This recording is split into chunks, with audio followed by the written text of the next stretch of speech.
Well, welcome, folks. Friday night. What is this? The 9th of August? Yeah. And I hope you've had a great week and actually a great day.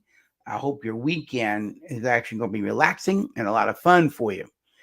Dr. Rick Marks here, and of the Relate Well Institute. I'm the founder of the Relate Well Institute and the Relate Well curriculum. You can check us out at relatewellinstitute.com and learn more about who we are and what we do, and to really encourage and inspire people, not just to have a healthy marriage, really have healthy relationships. At our core as humans, we're relational beings. And we can only create healthy relationships to the degree where that we're healthy and mature. To the degree we're unhealthy and immature, you can't really create really strong, healthy relationships because your own emotional immaturity won't let you. Now, the corporate world calls that emotional intelligence. I like the word mature and immature. The Old Testament way of saying it would be wise and fools. All right. I just like mature and immature. I don't call people fools myself, but it's all the same thing.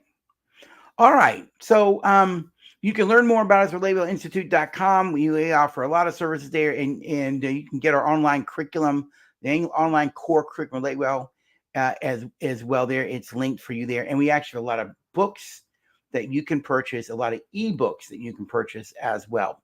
All right. Someone was sharing with me today how much marriages work. That marriages work, marriage work. You heard that a lot, that marriages work. You got to work at your marriage. You got to work at it. Well, you're never going to have the good marriage you want if you got to work at it. Well, if we're constantly working at it, wouldn't that suggest you could never achieve it? I think so. I believe that marriage can get to a place where it's not working. I personally, and I'm not saying I'm right. So let me say this right now. I'm not saying I'm right, but I believe I'm right. You got a difference in that? I'm giving myself a little fudge room, but I could be wrong. So I'm not saying I am right, but I believe I'm right. So I think you're wise enough to get what I'm talking about. I don't like the phrase that marriage is work. Personally, I go to work. I don't want to have to come home and continue working. You see, I'm going to put this up here real quick. All right. I'm going to add this to the stage. Is marriage really work? And I think it is for particular kinds of people.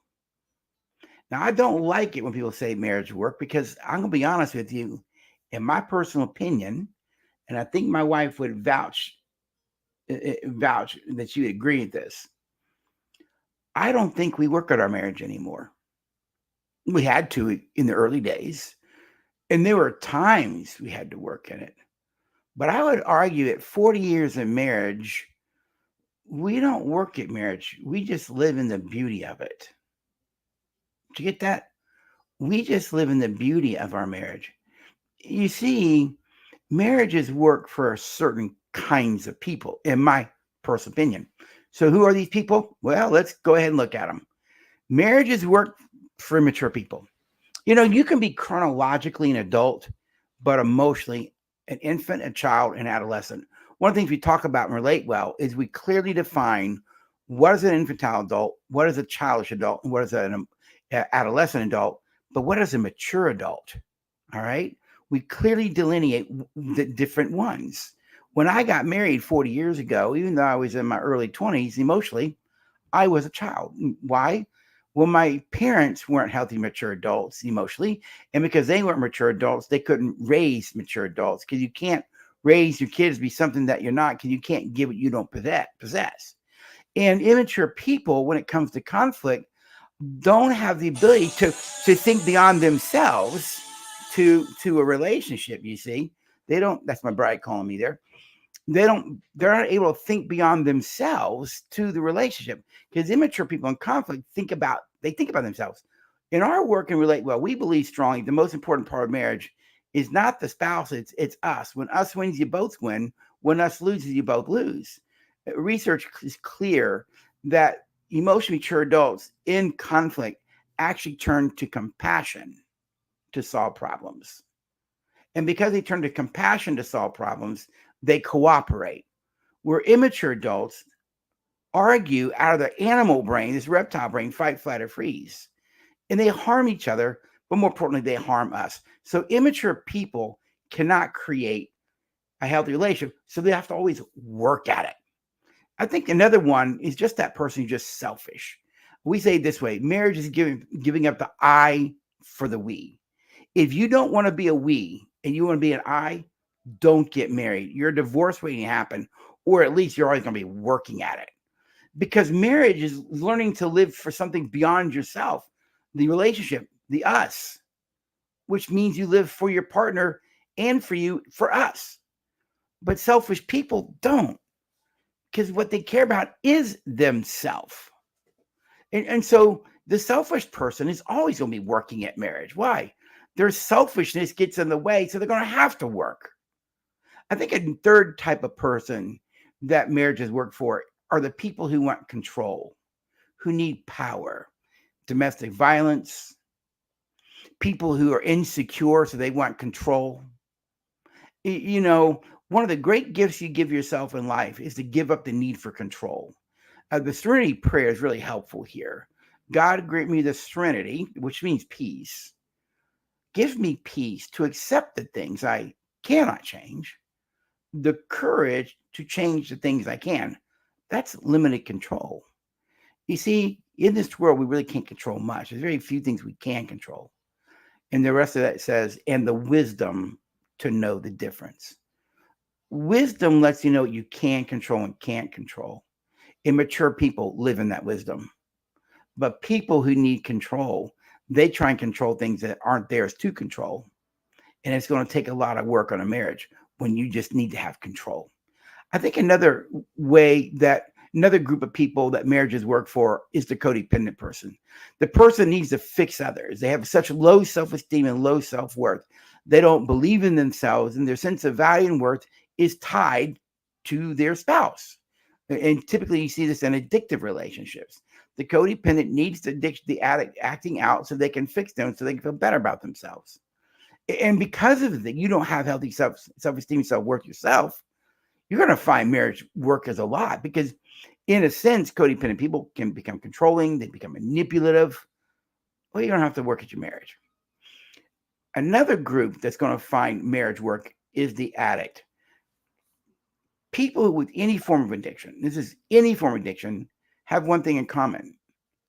They have an addictive personality. That part of them that wants to control and act out. Addicts don't bond emotionally to people, they bond to objects. This is why addicts, in their addiction, manipulate and control people around them. Why? Addicts don't emotionally bond to people, they're bonding to an object. So people become objects to manipulate to keep the addiction going. It is only in recovery, humility, admitting you're powerless, can you start to connect. That's why an active addiction always undermines marriage counseling. Marriage counseling is about working for us. The addict will always, the addicted personality will always operate for itself. I don't need to say much about the next one because I think everybody gets it. The true narcissistic personality disorder, according to the DSM-5, the Diagnostic Statistical Manual, they always live for themselves, and that thus marriage will always be work. And look at this last category of people that marriages work for. One, I was immature, so I fit the first category, but I also fit this one. Those who don't know the skills for healthy marriage. You know, I've come to realize a lot of people are trying to solve problems with the level of ability they have, but you don't know what you don't know. You only know what you know. And so they use what they know in order to solve problems. What they don't know is what they're doing won't work. But they don't have the skills or tools for emotional regulation, for communication, for problem solving. They don't know how to bond. They don't know how to protect us emotionally. Excuse me. I didn't know those things. Neither did Llewellyn. Sadly, we didn't have parents who could teach us those things either. So we had to learn them as adults. Fortunately, I learned them in my late 20s. And I think my family would say I'm pretty proficient in them at this point, because guess what? They're a way of being for me today. Relate well. Our core curriculum understands that marriages work for most people because they don't know what to do different. And so we teach people what to do different so they can create the marriage that they want. And here's the thing: once these patterns become a habit, your soul has transformed into love. You didn't have it. You don't have integrity. You've become integrity. You don't have humility. You've become humility. You don't have respect. You've become respect. Once you have become those things, you know, I've realized you just live in the rhythm of us. That's it. I heard a marriage therapist many, many years ago, written quite a lot of books. And he said something that I thought was a really great metaphor, probably 1998. He said, marriage is like two people getting into a canoe. You ever got in a canoe with someone for the first time? You're in the front or back, and they're opposite you, and you're both rowing, but you're rowing against each other. They're on one side and you're on the other, but you're not working together. And so the canoe will wobble a little bit and might go here. I don't know, turn this way. But once you start working together and get a rhythm down, once you get that rhythm, you can move that thing anywhere pretty quickly and just smooth sail, right? I think marriage is like that. When you mature enough and have the skills enough, and you've gotten rid of any hangups that you have that hold you back, and you've learned the tools, I think marriage, healthy marriage, loving marriage, a connected marriage, just becomes a rhythm. It just becomes a rhythm. And so when you end up in conflict, you've learned, you've matured enough to go, you know what? I'm not going to let this issue harm us. Why? Humility. You're respectful. You believe in empathy, and you believe in goodwill. HREG is what we call in our work. Humility, respect, empathy, goodwill is a core value. And when that begins to happen, you begin to realize maybe in some level, marriage is not work. Maybe marriage is not work. And I wrote here, marriage is not work. And then you'll notice at the bottom, for those who are emotionally and spiritually mature and know the skills for healthy and mature marriage. And folks, Relate Well Institute and the Relate Well curriculum actually teaches you the core skills of emotional regulation, problem solving, how God designed the brain to bond through the 10 relational needs, and how to meet those needs in a way that matters to us. Our core value is, how do you build an us? And that us is the most important part of the marriage. We then teach you how to solve problems, how to protect the relationship from conflict so you don't harm us. Why? Because once you learn those skills and you've made them a habit, marriage doesn't work anymore. You just live in the rhythm of it, of us. And that's beautiful, because I believe my wife and I live in that today. Other people, well, they're still working, not me. I go to work and I come home to us. It's Dr. Rick Marks. I hope in some small way this might encourage you and inspire you. You can make a difference that makes a difference and become something different so you can create something different. I hope that helps. Take care.